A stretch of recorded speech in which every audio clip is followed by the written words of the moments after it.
Je me suis réveillée un jour ordinaire, mais le poids du désordre dans ma maison semblait plus intense que jamais. Le bazar n'était pas seulement physique. La sensation d'être entourée de tant de choses me laissait épuisée. J'ai décidé qu'il était temps d'agir et de créer un espace qui reflétait vraiment qui je suis. Dans un moment de clarté, j'ai réalisé que le minimalisme pourrait être la réponse. Avec une simple liste de contrôles en main, j'ai entamé le voyage de transformation. Le premier pas a été de me concentrer sur un seul espace à la fois. J'ai choisi le salon, un endroit qui devait être un refuge, mais qui, en réalité, ressemblait à une collection de souvenirs et d'objets sans signification. J'ai pris le temps d'évaluer chaque élément. Je me suis demandé, cela m'apporte-t-il de la joie ou remplit-il un objectif? Ce qui ne correspondait pas a été placé dans une boîte pour être donné. Après avoir rendu le salon plus aéré, je suis passé à la cuisine. Ici, la tâche était d'éliminer les ustensiles inutilisés. En ouvrant les tiroirs, j'ai réalisé combien j'avais accumulé. Des casseroles que je n'avais jamais vues à la lumière du jour, des ustensiles de cuisine en double et une multitude d'assiettes. J'ai gardé seulement ce que j'utilisais vraiment et ce que j'aimais. Le résultat fut une cuisine plus organisée, où cuisiner est devenu plus agréable et moins stressant. L'étape suivante fut la salle de bain, un espace souvent négligé lors de l'organisation. J'ai retiré les produits périmés et ceux que je n'avais jamais utilisés. Chaque flacon en moins me faisait me sentir plus légère. La sensation de liberté a commencé à se répandre dans toute la maison. Chaque zone propre et organisée me remplissait d'énergie et d'inspiration. Après quelques heures, je me suis attaquée aux chambres. La literie a été remplacée par des options simples et élégantes, tandis que les vêtements ont été pliés et rangés par catégorie. La garde-robe a gagné une nouvelle vie et, avec elle, mon esprit s'est senti plus clair. La paix a commencé à régner dans chaque recoin de la maison. Enfin, je suis arrivée à l'espace de travail. L'environnement qui devait être productif était étouffé par des papiers et des objets. La décision de ne conserver que l'essentiel m'a apporté une nouvelle perspective. Avec moins de distractions, j'ai réussi à mieux me concentrer sur mes tâches quotidiennes. À la fin de la journée, la simple liste de vérification a fait bien plus que juste organiser ma maison.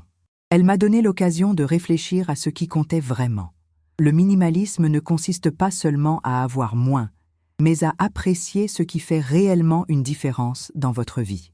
La maison résonne désormais d'une énergie renouvelée, et la sensation d'être dans un espace propre et inspirant est indescriptible.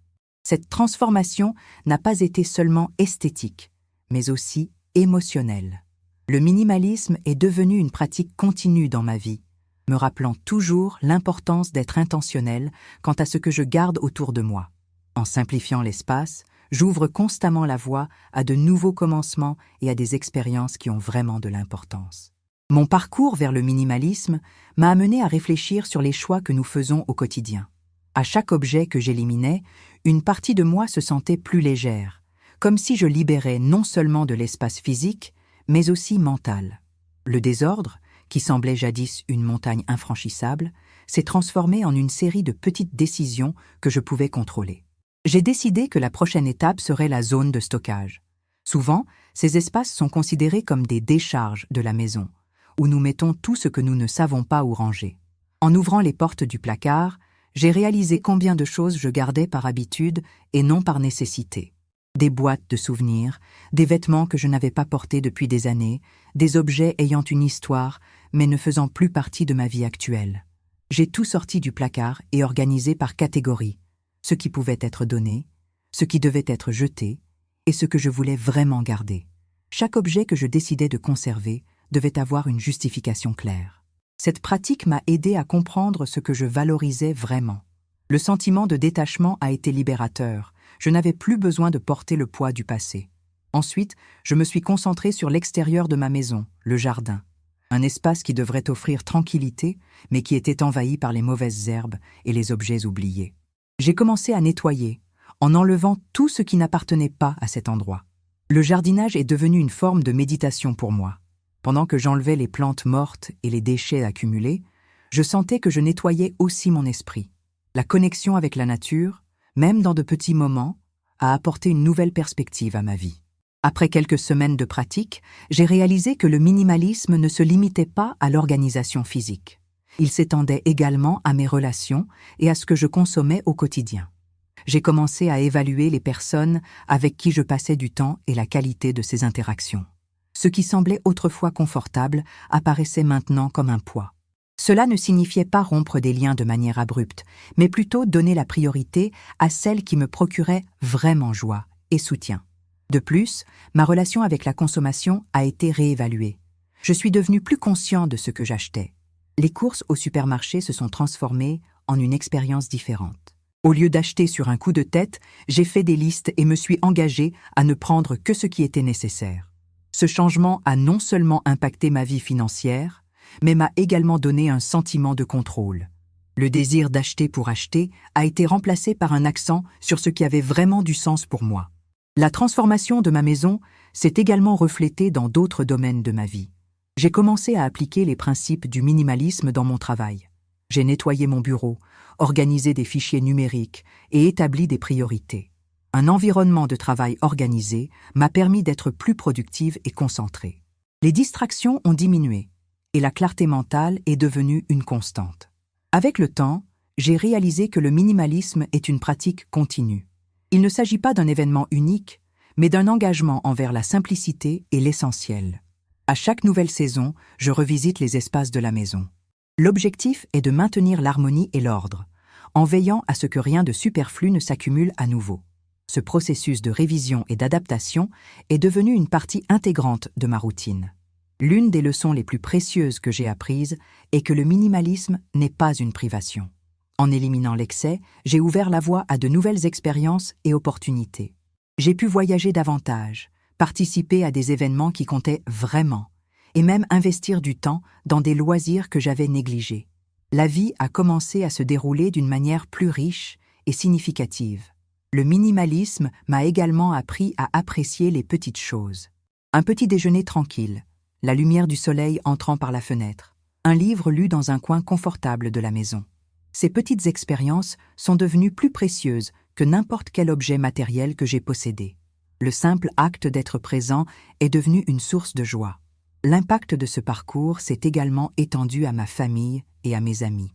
Le changement de mon comportement et de ma mentalité a encouragé les gens autour de moi à réfléchir sur leur propre vie. Certains ont commencé à adopter des pratiques similaires, ce qui a suscité des discussions enrichissantes sur ce qui compte réellement. Nous avons créé un environnement plus léger et accueillant, où chacun se sent à l'aise pour partager ses expériences et ses défis. En résumé, le minimalisme est devenu une philosophie de vie. Il m'a appris à vivre avec intention, à valoriser ce qui compte réellement et à laisser aller ce qui ne sert plus. La maison, désormais un espace de calme et d'inspiration, reflète cette nouvelle approche. Je suis constamment en quête d'équilibre, cherchant à simplifier non seulement l'environnement, mais aussi l'esprit et les relations. Ce parcours est personnel et unique, mais les bénéfices sont universels. Plus de liberté, plus de clarté et surtout, plus de bonheur. Le minimalisme ne se limite pas seulement à des objets physiques. Il influence également notre manière de penser et de nouer des relations. Après avoir organisé ma maison, j'ai constaté que les changements dans ma vie sociale étaient inévitables. J'ai commencé à m'entourer de personnes partageant des valeurs similaires, qui privilégiaient les expériences plutôt que les possessions. Ces relations sont devenues plus significatives, et le lien avec ceux qui m'entourent s'est renforcé. La pratique du détachement ne s'est pas limitée à mon espace physique. J'ai commencé à réfléchir au temps que je consacrais à des activités qui ne m'apportaient pas de joie. Certaines obligations sociales ont commencé à être remises en question. Au lieu de participer à tous les événements, j'ai opté pour ceux qui m'intéressaient réellement. Ce choix a abouti à une vie sociale plus gratifiante et moins stressante, où chaque rencontre était appréciée. L'impact positif du minimalisme sur mon quotidien s'est également étendu à mes finances. En adoptant une mentalité plus consciente vis-à-vis de la consommation, ma relation avec l'argent a changé. J'ai commencé à considérer chaque achat non seulement comme une transaction, mais comme un choix reflétant mes priorités. Éliminer les achats impulsifs m'a aidé à économiser et à investir dans des expériences qui comptaient vraiment, comme des voyages et des cours qui élargissaient mes connaissances. La transformation que j'ai vécue dans l'organisation de ma maison a conduit à une nouvelle approche de mon travail. Avec un environnement plus propre et organisé, ma productivité a augmenté. J'ai appris à prioriser les tâches et à éliminer les distractions qui me consumaient auparavant. Le bureau, maintenant un reflet de ma nouvelle philosophie, est devenu un espace où la créativité et l'efficacité pouvaient coexister. Chaque jour devenait une occasion d'accomplir des tâches avec clarté et concentration. Un autre domaine qui a bénéficié de ce changement est ma santé mentale. Le désordre et le chaos contribuaient souvent à l'anxiété et au stress. En créant un environnement plus calme et organisé, j'ai pu réduire ces sentiments. Des moments de tranquillité sont devenus plus fréquents et j'ai appris à apprécier ces instants. Consacrer du temps à des activités qui favorisent le bien-être, comme la méditation et la lecture, est devenu une partie de ma routine, entraînant un état mental plus équilibré. Le minimalisme m'a également enseigné l'importance de l'intentionnalité.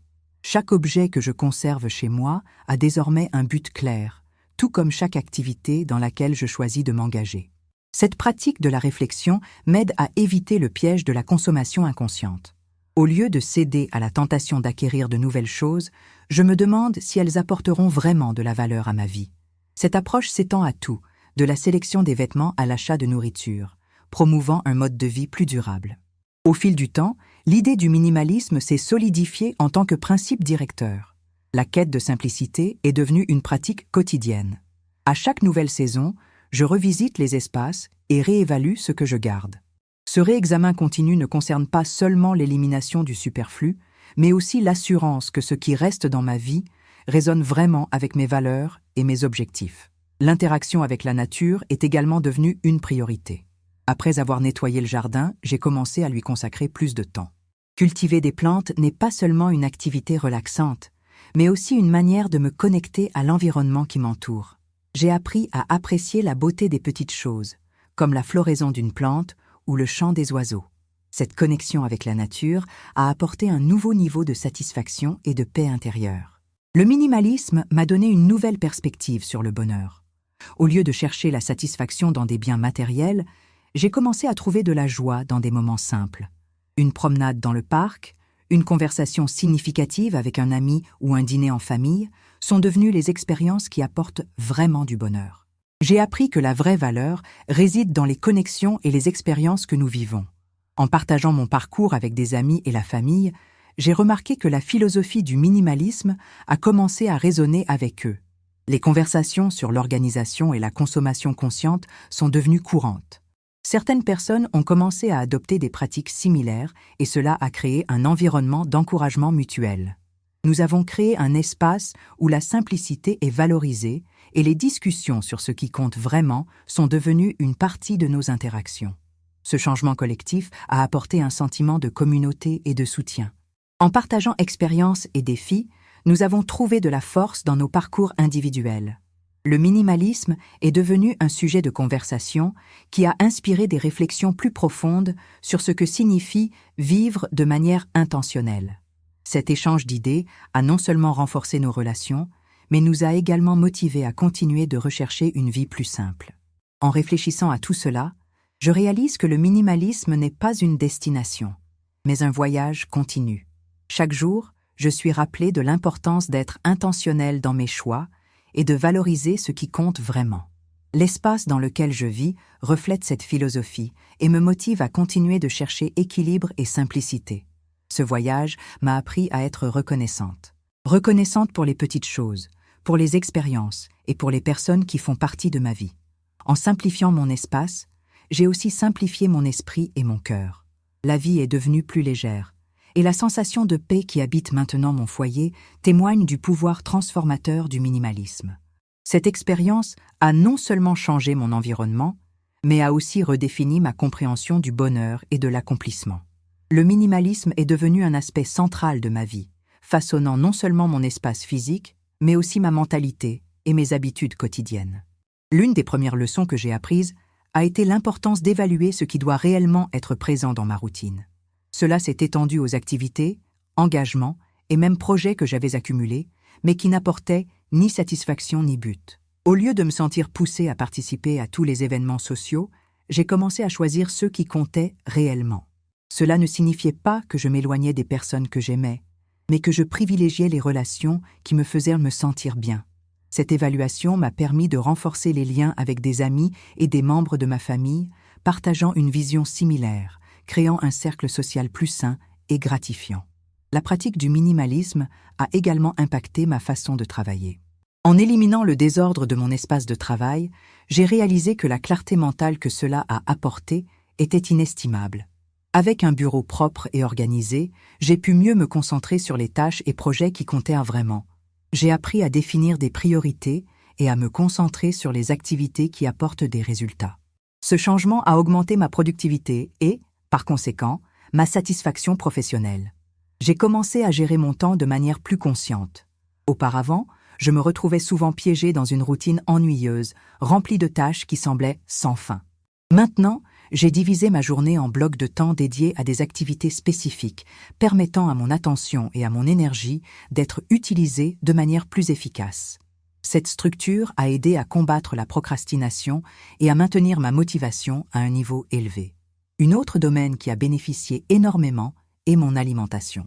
Avec la mentalité minimaliste, j'ai commencé à simplifier mes repas, en optant pour des ingrédients frais et de saison.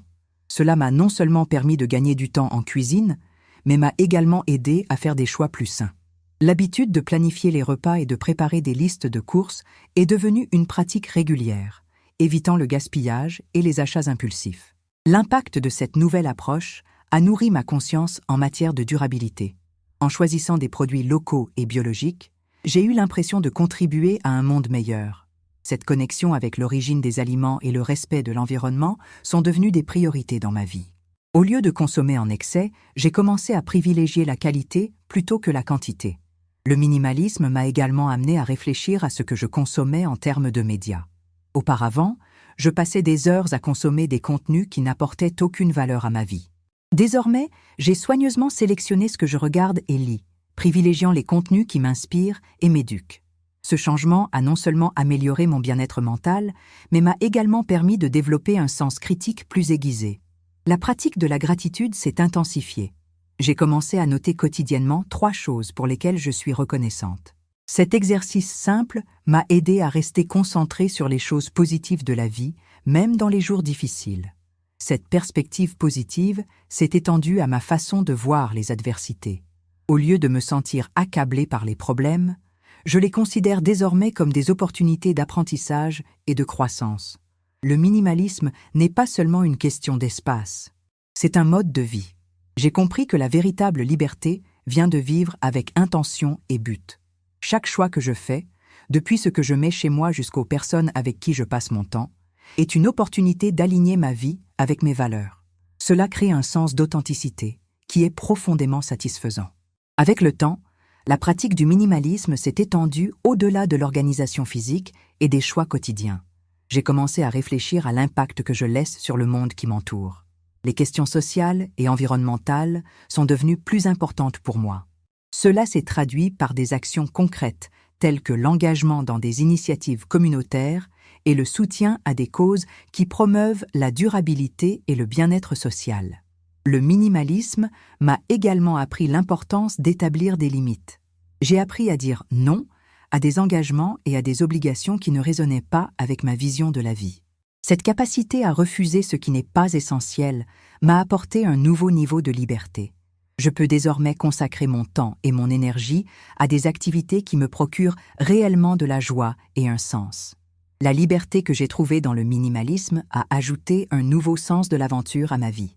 J'ai commencé à explorer de nouvelles activités et loisirs qui m'avaient toujours intéressé, mais que j'avais remis à plus tard à cause du temps et du désordre.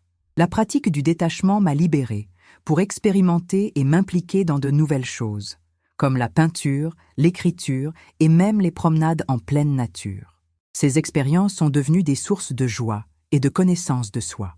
L'interaction avec la nature est devenue une partie vitale de ma routine. Les randonnées en plein air m'ont non seulement offert des moments de tranquillité, mais elles m'ont également aidé à me reconnecter avec ce qui compte vraiment. J'ai appris à apprécier le silence et la beauté du monde naturel qui m'entoure, quelque chose qui était souvent ignoré dans la frénésie du quotidien. Avec le temps, j'ai réalisé que le minimalisme n'est pas un but à atteindre, mais une pratique continue. À chaque nouvelle saison, je revisite non seulement mon espace physique, mais aussi mes priorités et mes valeurs. Cette pratique d'auto-évaluation me permet d'ajuster ce qui ne fonctionne pas et de rester aligné avec les objectifs qui comptent vraiment. En résumé, le minimalisme m'a offert une vie plus riche, pleine de sens et de buts. En abandonnant l'excès, j'ai adopté un mode de vie qui valorise les expériences, les relations et la simplicité. Chaque jour est une nouvelle opportunité de vivre de manière intentionnelle et je suis éternellement reconnaissante pour cette transformation. La quête continue et je suis impatiente de découvrir ce que le minimalisme peut encore révéler dans ma vie. Avant de partir, fais 2 choses maintenant. Prends une profonde respiration et garde en mémoire ce qui a touché ton cœur aujourd'hui. Et, si cela te semble pertinent, partage cette histoire avec quelqu'un qui a également besoin de l'entendre.